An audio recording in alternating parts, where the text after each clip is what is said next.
नमस्कार साथियों, स्वागत है आप सभी का। हिंदी साहित्य की इस लगातार क्लास में आज अपन चर्चा करेंगे हिंदी साहित्य लेखन की क्या परंपरा रही है और उस परंपरा में कौन कौन से जो आपके लेखक हैं उन्होंने अपना योगदान दिया है। साथियों, मैं पंकज शर्मा आप सभी का स्वागत करता हूं। अगर चैनल पर नई हैं तो निःशुल्क रूप से संपूर्ण हिंदी साहित्य को पढ़ने के लिए आप इस चैनल को सब्सक्राइब करके जुड़ सकते हैं। साथियों, आज अपन चर्चा करने वाले हैं हिंदी साहित्य लेखन की परंपरा के बारे में। हिंदी साहित्य लेखन की परंपरा के बारे में अपन चर्चा करेंगे। और सबसे पहले हिंदी साहित्य लेखन में जो कार्य किया वो किसने किया था? गारसा दत्तासी ने किया था। किसने किया साथियों? गारसा दत्तासी ने इसका कार्य किया। संपूर्ण चीज़ों को अपन देखते हुए चलेंगे व्याख्यात्मक रूप से। देखिए, हिंदी साहित्य का एक वास्तविक इतिहास लिखने का सर्वप्रथम प्रयास फ्रेंच विद्वान गारसा दत्तासी ने किया। ध्यान रखना है आपको, इसमें से क्या चीज़ याद रखनी है। सर्वप्रथम हिंदी साहित्य को लिखने का जो प्रयास किया था साथियों, वो किसने किया था? फ्रेंच विद्वान। कहाँ का था ये विद्वान? फ्रेंच का, फ्रांस का था। और इसका नाम क्या था? गारसा दत्तासी। क्या नाम था भाई? गारसा दत्तासी ने हिंदी साहित्य का एक वास्तविक इतिहास लिखने का सर्वप्रथम प्रयास किया। तो प्रश्न यही पूछा जाता है कि हिंदी साहित्य का इतिहास सर्वप्रथम लिखने का प्रयास किसने किया? तो ध्यान रखना है, फ्रेंच विद्वान गारसा दत्तासी ने हिंदी साहित्य लिखने का सबसे पहले प्रयास किया। इनकी रचना भी बड़ी महत्वपूर्ण है। आपकी रचना को आपको नाम याद रखना है। इसकी रचना है इस्तवार द ला लिटरेट्यूर एंदुई ए हिंदुस्तानी। क्या है? इस्तवार द ला लिटरेट्यूर एंदुई ए हिंदुस्तानी। यहाँ ये जो हिंदुस्तानी है, हिंदुस्तानी से तात्पर्य क्या है कि जो भाषा है उर्दू, इस उर्दू के बारे में कहा गया है कि हिंदुस्तान में बोले जाने वाली जो भाषा, उस वो क्या बता दिया गया? मुस्लिमों के द्वारा जो बोली जाने वाली भाषा है उर्दू बताई गई। जबकि इस एंदुई का अर्थ क्या है? हिंदी। इस एंदुई का अर्थ क्या है साथियों? हिंदी। तो दोनों का अर्थ, इस एंदुई का अर्थ तो क्या माना इन्होंने? हिंदी माना है। और इसका अर्थ क्या माना है इन्होंने? उर्दू माना है। देखियो, तो गारसा दत्तासी की रचना बताओ कौन सा है इसका इतिहास ग्रंथ? इस्तवार द ला लिटरेट्यूर एंदुई ए हिंदुस्तानी। सबसे पहले इन्होंने यह ग्रंथ लिखा। इनका जो रचना काल है, इस पुस्तक के कुल 5 भाग, इस पुस्तक के जो अपन ऊपर देखिए इसके कितने भाग हैं? 5 भाग हैं, जिसको कितने संस्करणों में? 2 संस्करणों में विभाजित किया गया है। इस पुस्तक के 5 भाग है, जिसको कितने संस्करणों में विभाजित किया गया है? 2 संस्करणों में इसको विभाजित किया गया है, जिनका रचनाकाल निम्नानुसार है। देखिए, 2 संस्करण इसके कौन कौन से हैं? 2 संस्करण कौन कौन से वो देख लेते हैं। प्रथम संस्करण कौन सा है? प्रथम भाग इनका 1839। कौन सा भाग है? 1839 में प्रथम भाग। प्रथम संस्करण को 2 भागों में विभाजित किया इन्होंने, प्रथम और द्वितीय। ऐसे द्वितीय संस्करण को भी 2 भागों में विभाजित किया, प्रथम, द्वितीय और तृतीय, 3 भागों में विभाजित किया। देखिए, प्रथम संस्करण, प्रथम भाग का प्रकाश हुआ 1839 में, द्वितीय भाग इसका 1847 में। जबकि द्वितीय संस्करण, जिसे प्रथम और द्वितीय दोनों ही बताओ कब हुआ? 1870 में। और तृतीय बताओ कब हुआ? 1871 में हुआ। तो यहाँ से इतना सा ही आपको याद रखना है कि हिंदी साहित्य लेखन की सबसे पहले जो सर्वप्रथम प्रयास किया वो किसने किया? गारसा दत्तासी ने किया। इनकी रचना का नाम क्या था? इस्तवार द लिटरेट्यूर एंदुई ए हिंदुस्तानी। इतना सा आपके समझ में आया? आगे चर्चा करते हैं। देखिए,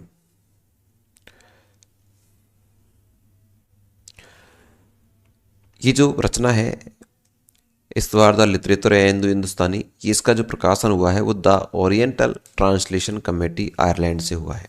इसका प्रकाशन कहाँ से हुआ है? The Oriental Translation Committee. कौन सी committee? The Oriental Translation Committee Ireland से इसका क्या हुआ है साथियों? प्रकाशन हुआ है। इतना नहीं पूछा जाता, आपको नाम याद रखना है, ठीक है। प्रमुख विशेषताएं, इस जो इतिहास ग्रंथ है इसकी प्रमुख विशेषताएं क्या क्या है? देखिए, यह ग्रंथ मूलतः फ्रेंच भाषा में, एक तो ये याद रखना है, यह ग्रंथ मूलतः कौन सी भाषा में लिखा गया है साथियों? यह ग्रंथ मूलतः कौन सी भाषा में है? फ्रेंच भाषा में। हालांकि इसका हिंदी अनुवाद भी हुआ है, उर्दू अनुवाद भी हुआ है, लेकिन मूल रूप से यह सबसे पहले कौन सी भाषा में था? फ्रेंच भाषा में। मूल रूप से कौन सी भाषा में था? फ्रेंच भाषा में था। देखिए, सन 1948 ईस्वी में दिल्ली के एक मौलवी थे जिनका नाम था करीमुद्दीन। दिल्ली के मौलवी जिनका नाम क्या था? करीमुद्दीन ने वाई एफ फैलन के सहयोग से, किसके सहयोग से?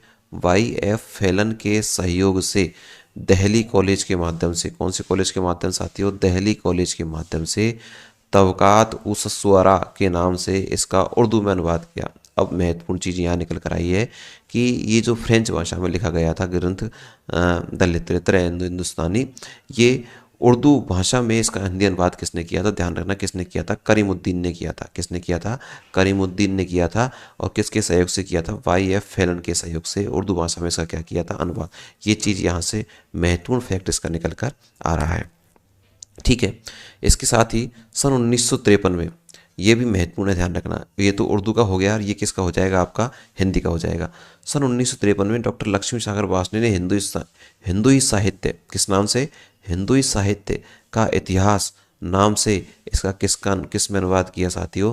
हिंदी में इसका अनुवाद किया। तो पूछा जा सकता है उर्दू में तो किसने किया था? करीमुद्दीन ने किया था। और हिंदी में इसका अनुवाद किसने किया था? लक्ष्मी सागर वासने ने इसका हिंदी में क्या किया था साथियों? अनुवाद किया था। किस नाम से किया था? हिंदुई साहित्य का इतिहास नाम से इसका हिंदी में अनुवाद किया गया था। ये 1948 में किया गया था और ये 1953 में किया गया था।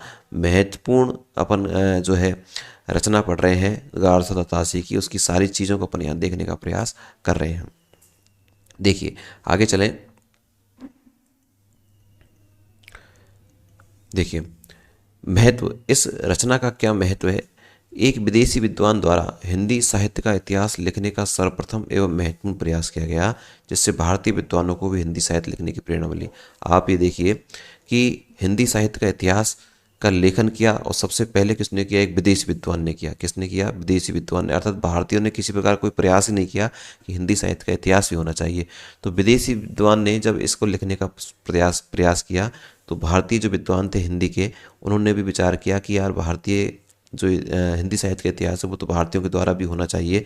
फिर जाकर उनको प्रेरणा मिली और फिर अलग अलग भारतीयों ने, अलग अलग हिंदुस्तानियों ने इस हिंदी साहित्य लिखने की परंपरा को आगे बढ़ाया। तो सबसे महत्वपूर्ण इसका रोल गारसद तासी का यही है कि इन्होंने सबसे पहले मोटिवेट किया, सबसे पहले प्रेरणादायी कार्य किया कि सबसे पहले इन्होंने हिंदी साहित्य का इतिहास लिखा। फिर इसके बाद में भारतीय विद्वानों ने हिंदी साहित्य का इतिहास लिखने का इसको प्रेरणा गारसद तासी से मिली। इस ग्रंथ में शामिल प्रथम कवि का नाम अंगद, महत्वपूर्ण चीज़ है। देखिए इस साहित्य में प्रथम कवि, ध्यान रखें इसमें कितने कवि हैं? टोटल 738 कवि थे इसमें, जिसमें से केवल 72 कवि ही कितने हिंदू थे? 72 कवि थे, कितने थे? हिंदू थे, बाकी सब अन्य थे। ध्यान रखना है इस ग्रंथ में शामिल प्रथम कवि का नाम क्या था? अंगद। अर्थात 738 में से जो प्रथम कवि था उसका नाम क्या था? अंगद। तथा अंतिम कवि का नाम क्या था? हेमंत पंत था। अंतिम कवि का नाम क्या था? हेमंत पंत था। तो ध्यान रखना प्रथम कवि पूछा जा सकता है कि इस ग्रंथ का प्रथम कवि कौन है? अंगद है। जबकि अंतिम कवि कौन है? हेमंत पंत है। कितने कवि थे? टोटल 738, जिसमें 72 क्या थे? हिंदू थे। देखिए आगे आई गया है। देखिए मतलब गारसदा तासी ने इसमें 738 कवियों का, कितने? 738 कवियों का क्या किया है? वर्णन किया है, जिसमें से केवल 72 कवि क्या थे? बताओ, हिंदू थे। अभी ऊपर बताया मैंने, वही लाइन नीचे है। टोटल कितने थे? 738 कवियों का वर्णन था, लेकिन इसमें केवल हिंदू कितने थे? 72 कवि इसमें हिंदू थे। जिसमें इस 738 में से पहला कवि कौन था? अंगद था। और अंतिम कवि कौन था? हेमंत पंत था। रामचंद्र शुक्ल ने इस ग्रंथ को व्रत संग्रह कहकर पुकारा है। ये भी इंपॉर्टेंट चीज़ है। रामचंद्र शुक्ल ने इस ग्रंथ को किस नाम से जाना? व्रत संग्रह के नाम से इस ग्रंथ को पुकारा है। तो इतिहास, हिंदी साहित्य के इतिहास लेखन में सबसे पहले कौन आया? बताओ। गारसदा तासी आया। कौन आया? गारसद तासी सबसे पहले आया।